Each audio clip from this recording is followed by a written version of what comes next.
Hello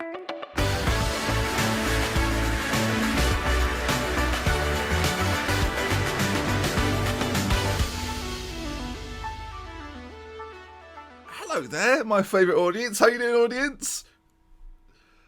They do it on Ellen. Why don't you bother? Flip, come on, they always do it on there. Woo, Ellen, yeah. Not Dr. Benji, yeah. Is it? It's just like, get on with it. We want to. We can see the results. Talk about those. All right, fine. I will do. So welcome back, another episode of Thames FC, and you can see since we last met, 3 wins against Forest Green, Cambridge and Swindon, a draw against Mansfield, and if you look at the league table, all quite understandable results really. As I say, Cambridge, Swindon and Forest Green all beaten quite comfortably, all mid-table sides that we are superior against, and then the draw against Mansfield, and well, I never, would you look at that? All of a sudden, out of nothing, it feels like we've risen to the top of the table by 4 points, and really it's not so much the great work that we've done, it's more to do that after that draw against Southend, I wouldn't say they fell off, but they lost against Oxford, a team that have caused us problems, draws against Chesterfield, of course a rival in that position, and a draw against Forest Green, a team that we beat, obviously slowed them down a little bit, a couple of wins in there as well, but they've obviously dropped some points, and if we look over at Chesterfield as well, a similar situation I assume. Yeah, you can see there, after the draw against us, just went on a draw marathon, a couple of wins in there, and remaining unbeaten, but we're playing a lot of similar teams at the moment, so the results against those teams are coming to the fore,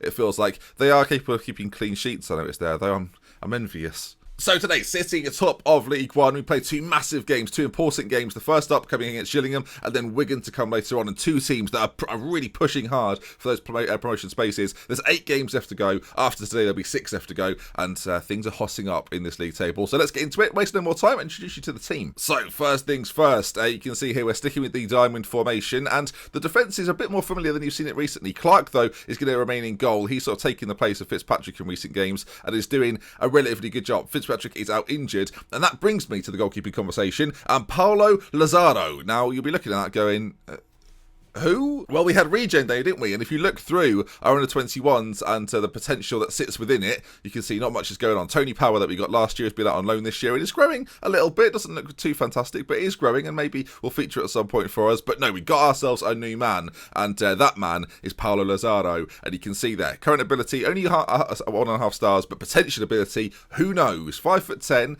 not great for a goalkeeper. Jumping reach isn't the best. Everything else, though, looks pretty good. Handling reflexes especially look really good, and you never know, could be a man for the future, but right now it doesn't really start. May benefit from being tutored by Gavin Fitzpatrick, maybe something to consider. So yeah, he's going to come onto the bench then, and who knows, if things go badly, he could play today. The rest of the lineup is familiar. Smith, McDonald and Foster in the centre. Colton back in behind the front 2 of Otterdal and Rogers, and we've got a problem. Scott Burgess currently out injured, and will be so for a few weeks as well, being a big performer for us, a huge performer. 16 goals, 13 assists, 6 man of the match performances, and a 7.7. Even makes his way onto the League One list of top players alongside Otterdal and Pat Rogers, who are goal scoring and assist machines this year. Let's see. I mean, we talk a lot about Otterdal in recent times. Pat Rogers he's been the goal scoring force. You can see there, look, the contribution is, well, it's mesmeric. And here we go then into today's matches. Let's, waste no more time. Match preview. We're flying through today. We're having a party. I'm in a good mood. I think that's what it is. So let's not ruin it today, Gillingham. Hey, let's not ruin it. You can see all of our forward performers from the midfield forward, all on 7.1 and above.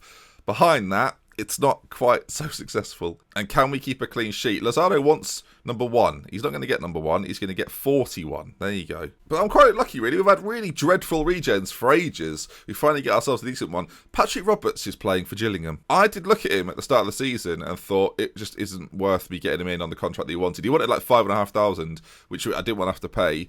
He's lost all of his pace, and this year he's been okay. Okay, kicking things off then. We're in the blue. Team talk's going quite well. They're in the red, and a home tie for us, which means that this should go relatively well. Although I think our away form is much better than our home. Now, ordinarily this season, you've seen it, we've faltered against these sorts of sides. We've had problems against them, whereas against the sides that are far worse than us, like the bottom 15 teams, always quite comprehensive. The teams in and around us, draws and defeats are more than likely. So I'm a little bit nervous about it now I've mentioned it. And so far, you've got to say on balance, a pretty even game. Neither side doing too much. Lots of 6.5s out there. So again, this has been a similar case. We've played sides similar to this. We've struggled to break each other down, and at half time, a lot more possession from us. I'm not going to change anything. I'm going to keep going, but I'm going to get a bit assertive with them, a bit aggressive with them. So I'm far from pleased. They look fired up. Let's see then, can our front players produce the goods? I mean, literally a highlight free first half. 3 bookings and a kickoff. That's what we got. Now, the anticipation now for this first highlight is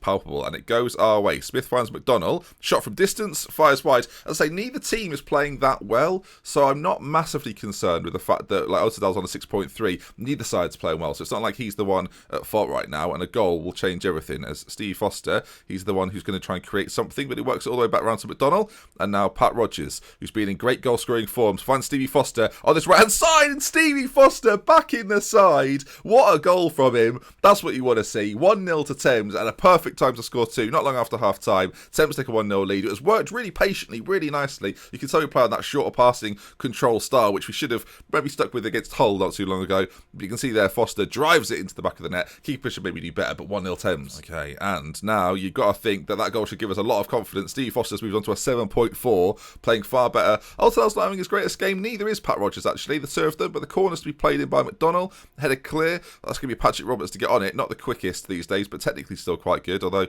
that seemed a little rushed, and we get a chance to bring it forward. Lawrence Smith to McDonnell. And can we find these two strikers up front?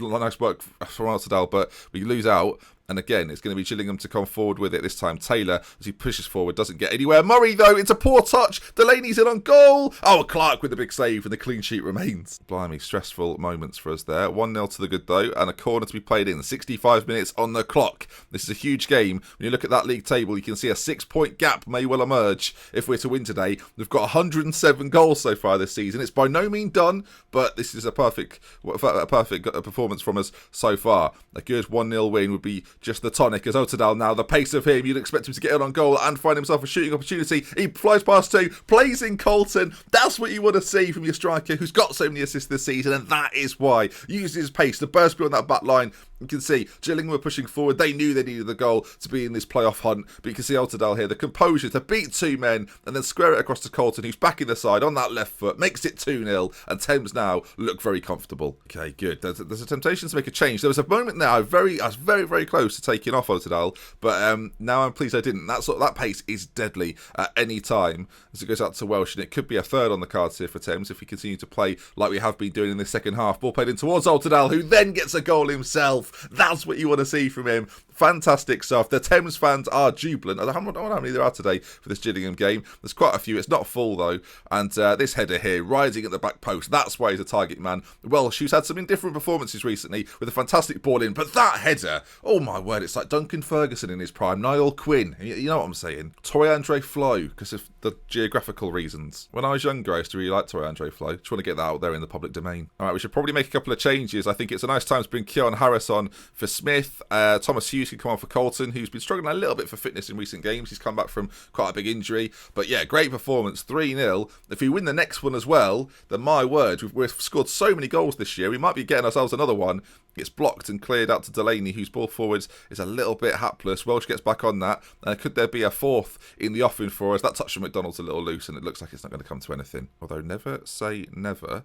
As Keon Harris out to Welsh. Well, this delivery, it's worked once before. Will it work again? Otterdale doesn't quite get up high enough that time. And we recycle the possession. Foster into Hughes, maybe towards Pat Rogers. The ball back was a little dangerous, and Gillingham get it away. They're in. Patrick Roberts, chance. Played it across to Taylor. Clean sheets. Clean sheets. I don't know what's going on. Don't keep them. 92nd minute. They've taken it away from us. They've ripped it away from us. And there we are. 3-1 winners against Gillingham, and a nice points tally for us to take back to Thames, although we played at home, so we didn't actually go anywhere. We just all went home to our individual home. Okay, Wigan, they're currently like in 5th. I don't know how that changed since the last game, but that should be an equally tough game. But what a result that is. Playoffs almost certain for us now with only 7 games to go. That's what you want to be seeing. If we look at the news, is there any news on that? I mean, Foster wants a new deal. We've talked about this, Stevie. You wanted too much money. £800. I'm willing to go to £800 just because of who you are. 2-year deal, 800 quid. You're being unreasonable, Steve. 850.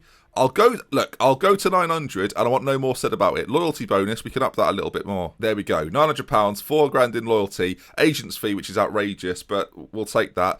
Yeah, I'm happy with all of it. It's a 1-year deal. Stevie Foster needs a testimonial. You know, it's that sort of situation, so he has to stick around. He's got 3 or 4 more years to go. Right, Wigan coming up. I'll see you for it in just a moment. Oh, by the way, that goalkeeper just occurred to me. I mean, I said just a moment, but we're back again. Paulo Lazaro, Peruvian. You might be thinking, do you have any Peruvian staff, Ben? Is that how that's... No, we have no Peruvian staff whatsoever. I don't know. Shout out to Michael Emery, who's still the goalkeeping coach. Yep.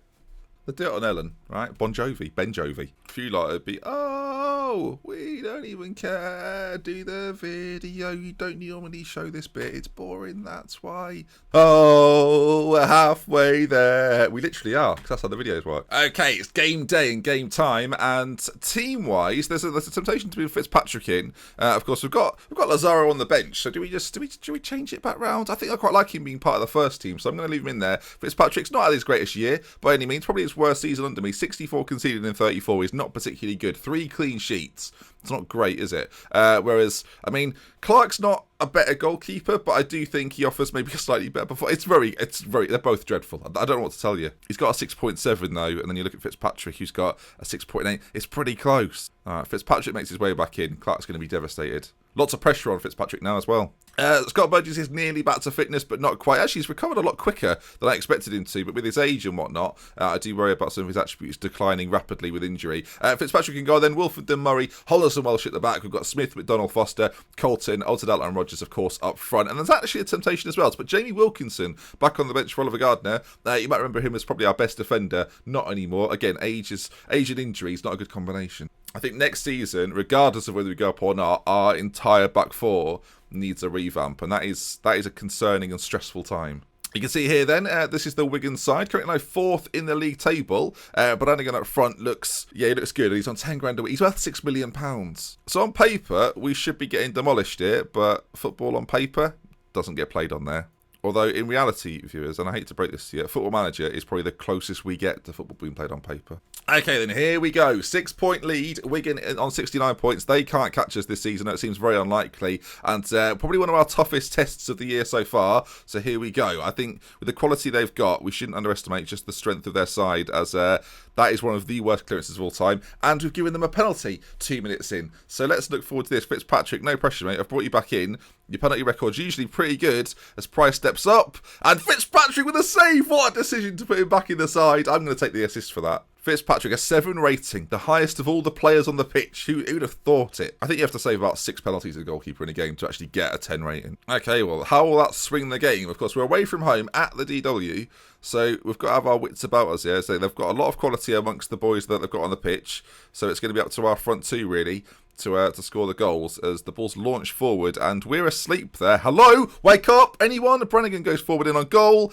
Slots it past Fitzpatrick. We just let him do it. We just went, oh, do you want to go on then? Well, we've got loads of points, to be honest, so have a go. Ridiculous. We're 1-0 down because of the fact we've fallen asleep at the back. That ball is played over the top. We finally, we run after it in slow motion. It's like Baywatch in the 70s. The ball goes forward, and look at that. It's so easy. And we all sit down on that end, rightly so. And now it's a corner to Wigan, who are making us pay for slack. It's another penalty. I've picked up a pen because, I mean, it makes sense. Fitzpatrick, to get that 10 rating. Can he save another one? Brannigan on it this time. Not this time. 2-0 down. It's a joke. His 29th goal of the season. He's quite a prolific goal scorer, to be fair to him. But when it's made that easy for him, that's going to be the case. Decent penalty. Could be 3-0 at this rate. We're going to have to go to counter. To get to half-time 2-0. That's not the worst thing ever. But there is a highlight. So here we go. Ball's launched forward, and they're playing wide play. They're playing wingers. And because our fullbacks aren't the greatest, they are absolutely destroying us. That's 3-0. That's a Brannigan first half hat-trick, and I don't know what the solution is because I don't have wide players on the bench. I guess we'll push Smith slightly further forward. The problem is he can't really play in that central area. He doesn't like it.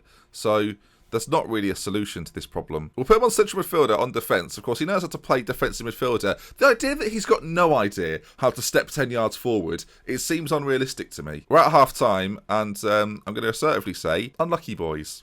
They loved that. 2 penalties, so they could have been bad decisions. I've tried to calm them down a little bit. We'll see what comes of it. No, but I don't like that. The fact, like as if he's got no idea how to play in a defensive role slightly further forward. Wigan they're wrecking me here. I mean, Moran plays it in. Welsh intercepts. Down the line, Patty Rogers. Here we go. What a comeback this is about to be. Pat Rogers, he's got 2 runners. He finds Colton, who's got Altidal to his right, who looked offside, and it's been given as an offside because it looked offside and was offside. A shame. We're playing pretty dreadful. Holness is having a shocker. I mean, Wilkinson's not even fit to play, but with Holness playing this badly, we're getting him off. Jamie Wilkinson returns to the team. He's not fit enough for this, so it's a mistake, really. But then again, can it get any worse than 3-0 down at half-time as they come forward? Can it get any worse was the question asked, Ben, as he absolutely rinses the man that I've just brought on. 4-0 now. Blimey. Southend closed the gap as well. Bear in mind that this defeat, this embarrassing defeat, is only making it tighter at the top, which I guess, in terms of storyline, is quite exciting. In terms of trying to get to the Championship, not as exciting. Those with their Bottle Job t-shirts will be putting them on as we speak, so that's good as well.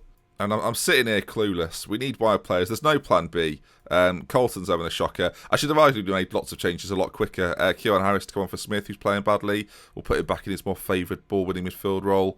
And, well, it's been a travesty. Not a good start today by any stretch. We've only embarrassed ourselves, really. It's a corner to be played in with 40 seconds to go. We don't even deserve to score 4-0. At least there was a clean sheet in this game. Well, every cloud. 15 seconds to go.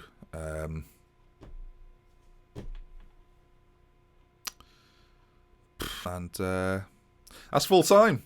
Worth waiting for. Well, there we are. They're not a good performance. Probably our worst performance all year. 4 goals conceded. We've not scored, actually. I'm going to get angry because I should definitely get angry. Not happy with the result. How can I possibly be happy with it? And am I right in thinking that might be the first game we've not scored in the league this year? Obviously, Hull beat us 2-0, but that was a cup game. I want to check that out. Like, I've played this system all year to lots of success. I'm now wondering if we need to have a bit more of a plan B if it comes to it. And because right there, we got well beaten.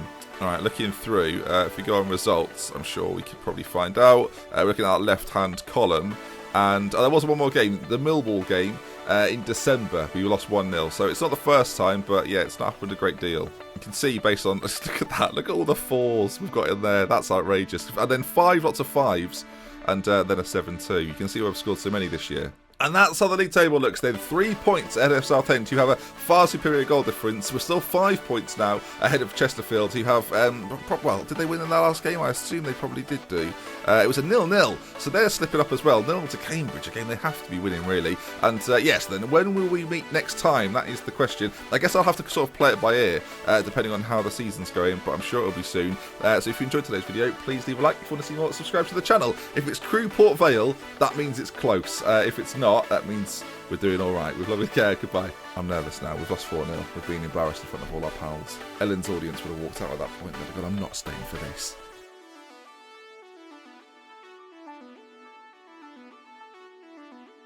Sorry, I just clicked continue after the video had finished. Alongside Altadal, we lost 4-0. The media have fallen over themselves to heap praise on the continued brilliance of Thames striker Altadal. What did he get in that last game? 6.6, no goals, no assists. Just, I mean, it makes me not like him.